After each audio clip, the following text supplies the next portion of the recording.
Hey everyone, in this After Effects tutorial, we will create an elegant looking logo animation inside of After Effects using shape layers and Shadow Studio 2 plugin. Shadow Studio 2 is a plugin that helps you to create some amazing looking shadows inside of After Effects, which looks almost like a 3D shadow.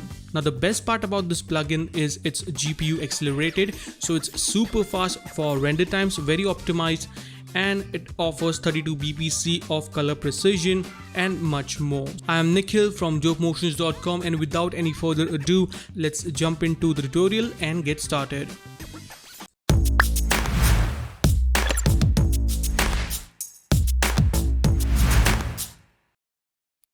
Alright guys, so here we are in After Effects. Let's start by creating a new composition. Let's call this main, as this is our main comp, 1920 by 1080, 60 fps and 10 seconds long. Hit OK.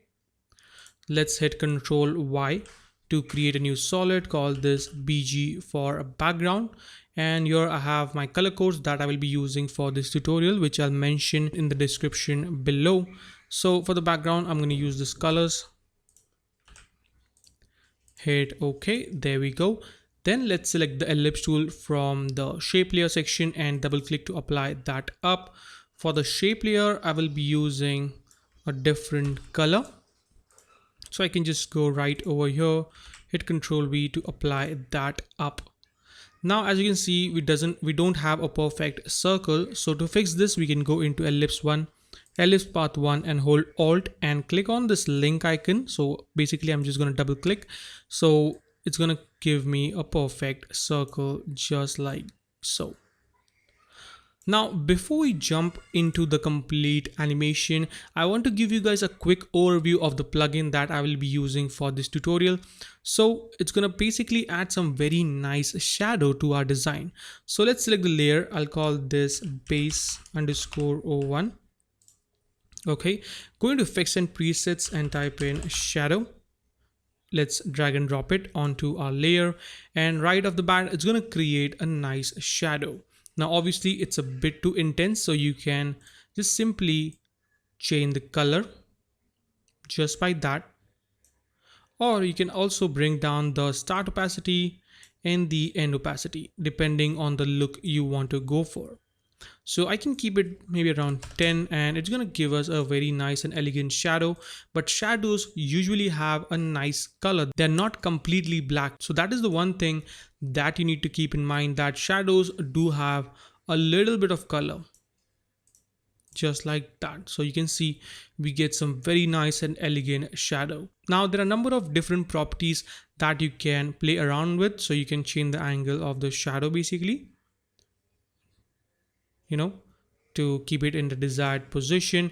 You can change the softness if you want, so you can crank it up all the way up to 500 or keep it at 0 depending on the look you want to go for. You can also play around with the distance, something like that.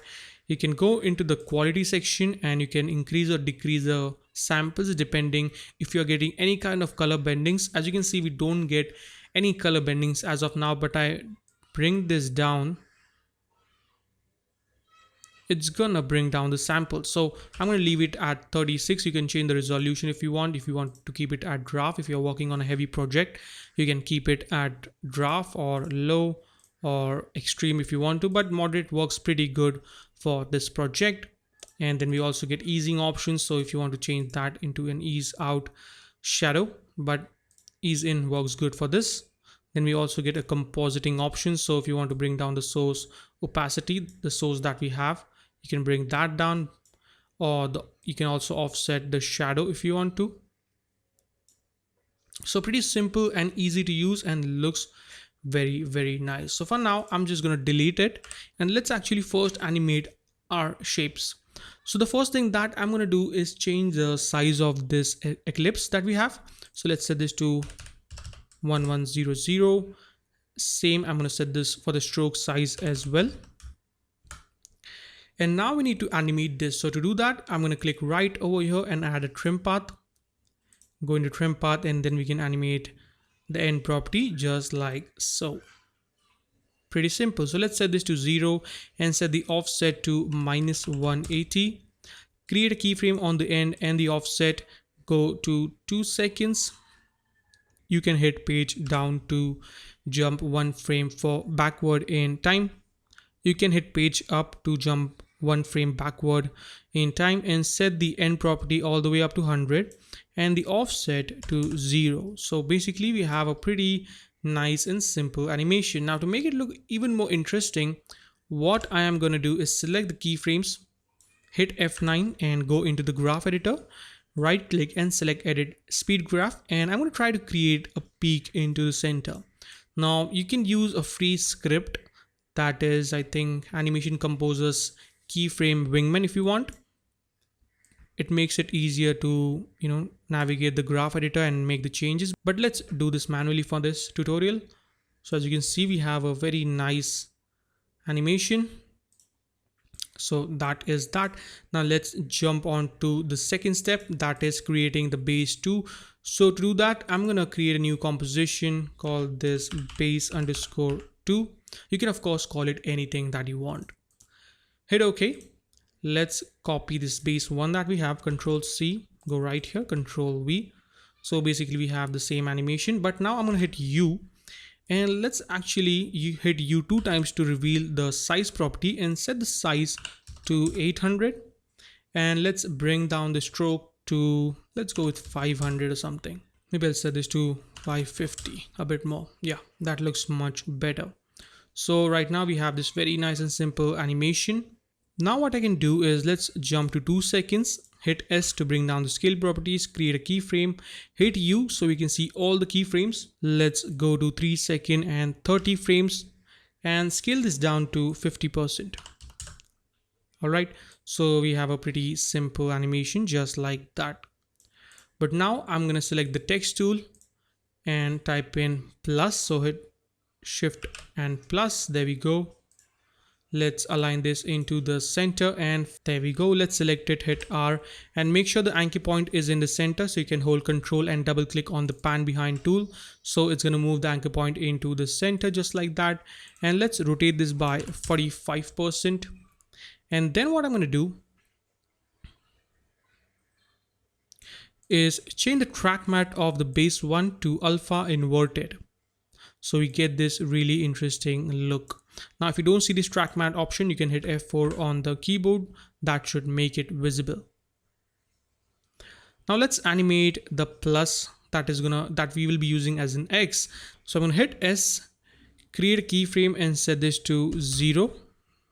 Go right over here and let's scale this up just so that it completes the circle.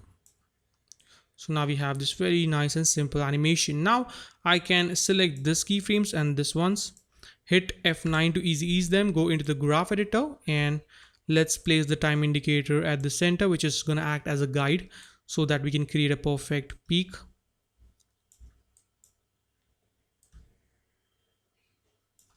There we go. So let's see what we get, and I think it's looking pretty nice. So let's see the complete animation.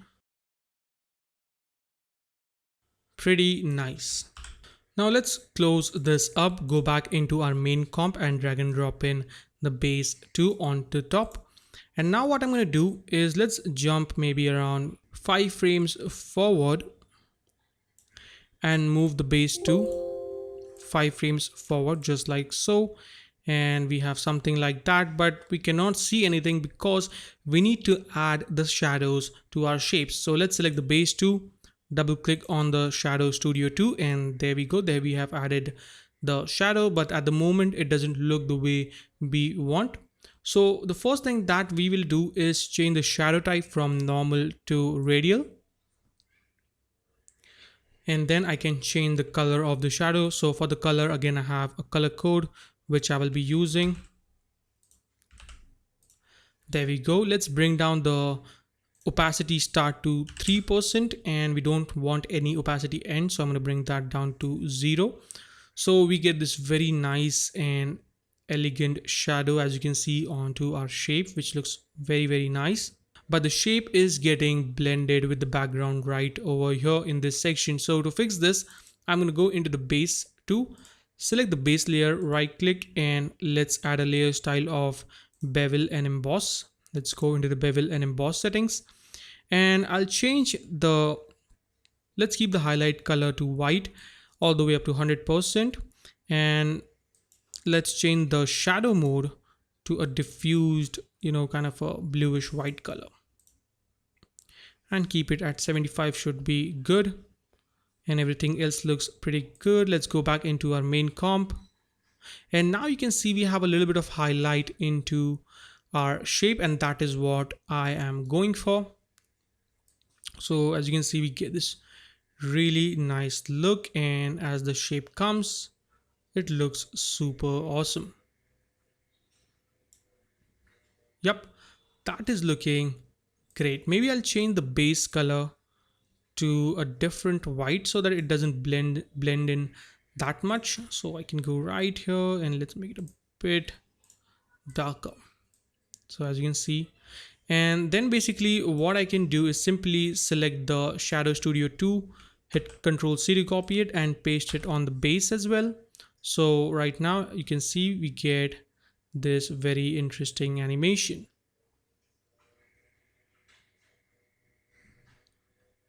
Pretty nice. So our complete base is ready. Now we can move ahead with the animation. So what I'm going to do is select the base layer 1, hit Ctrl D to duplicate it. So we have base 3. Let's put it on the top and move this to around, let's say 10 frames should be good. I can solo this up so we can just focus on this particular shape. So let's hit U 2 times to reveal all the properties, bring down the size to 800 and the stroke size to 300. Then let's go to 1 second and 30 frames, and I want to tweak the animation a bit. So I'll create a keyframe on the size and the stroke width, and I can jump to 2 second and 30 frames, or let's actually go to 2 second and 40 frames, and let's increase the size to 1000 and bring down the stroke width to 0. So we have a very interesting animation which looks something like that.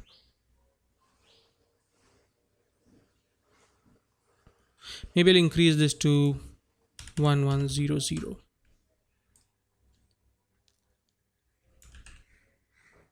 No, then I can select just this 4 keyframes, hit F9 to easy ease them, go into the graph, and again create a nice peak.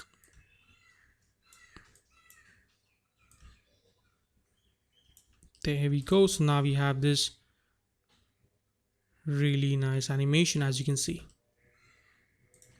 I think it's a bit too fast, so let's move this keyframe a few frames forward, maybe around 3 seconds.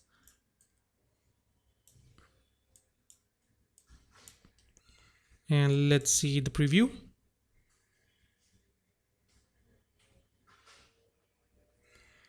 Yep, that is what I am looking for. Looks pretty good. I can just unsolo this up, and as you can see, we get 2 layers of the shape. And again, I can just go into the base 2 and copy the layer style, hit Ctrl C and paste it on the base 3, hit Ctrl V. There we go, looking pretty nice.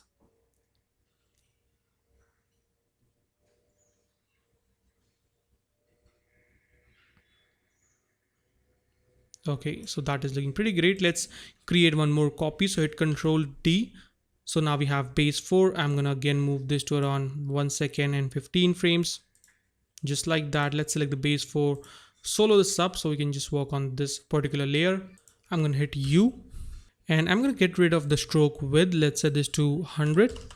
Also, let's get rid of the size animation, and instead of that, I'm gonna add a scale animation. So hit S, create a keyframe, hit U. Let's go to 3 seconds and set this to 0. So we have a very simple animation. We can select the keyframes, hit F9, graph editor, and the same exact stuff.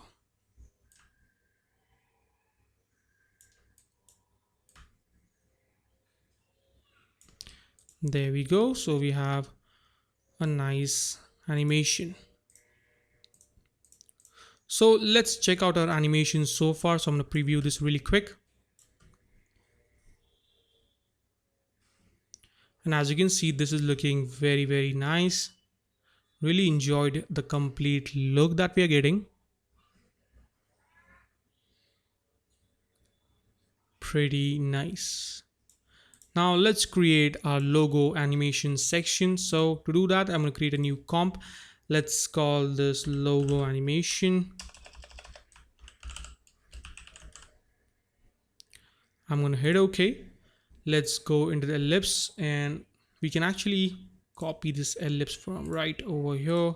Control C, Control V, and we don't need any stroke. We just need the fill for now.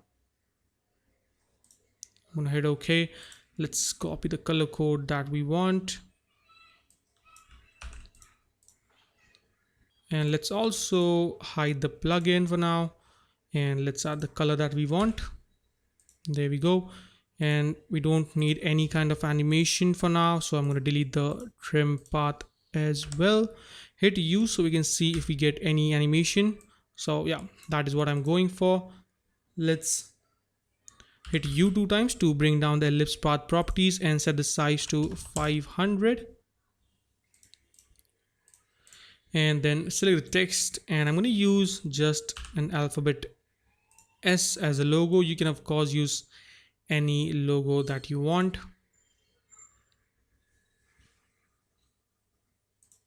Let's make this an Arial bold maybe, or I'll go with Helvetica, one of my favorite font. Yep, and then change the track matte to alpha inverted. Let's select the base shape, hit S and set the scaling to around 85%. Create a keyframe, select the S, and I'm going to increase the size. Oh, make sure the anchor point is into the center. So hold Control and double click on the pan behind tool. Let's scale this all the way up just like so. Create a keyframe. I'll go to around 2 seconds and set the shape scale to 100 and bring down the S just like so. All right, so we have a very nice and simple animation. Pretty cool. Let's select this, hit F9.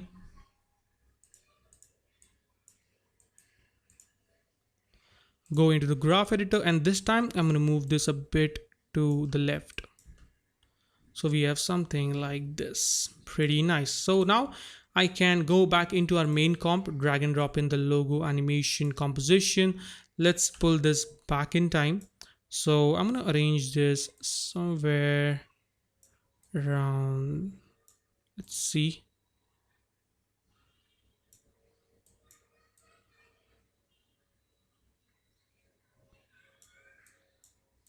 Okay, that looks good. So I can again copy paste the Shadow Studio plugin and let's paste it right over here. So now we have this very nice reveal, and as you can see, this is looking super cool.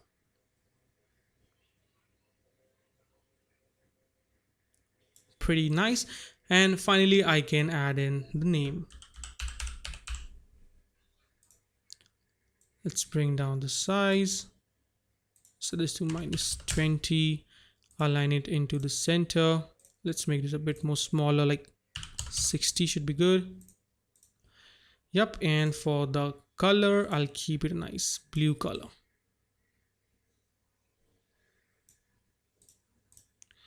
There we go. And finally do a simple animation on this. So select this, hit P, create a keyframe, hit T, create a keyframe on the opacity, hit a U to bring down all the keyframe. Let's go right here, set the opacity to 0 and bring this down a bit. Select the keyframes, hit F9, go into the graph editor, and let's bring this to the left. So we have this really nice animation for the text as well. So let's actually preview this, and as you can see, this is looking very, very nice. So there we go. There we have created our elegant logo animation inside of After Effects using Shadow Studio 2. So I really enjoyed using this plugin and creating this very elegant effect. And yeah, it looks pretty cool. Maybe it reminds me of that neomorphism effect that is in trend these days. So yeah, you should definitely check this out. I'll mention the link in the description below so you can check out the plugin. And yeah, that is a wrap for today, guys. I hope you enjoyed this tutorial. If you did, make sure to subscribe, comment, like, and follow me on Instagram at dope.motions. I will see you in the next video. Till then, take care and always stay raw, stay creative. Peace out.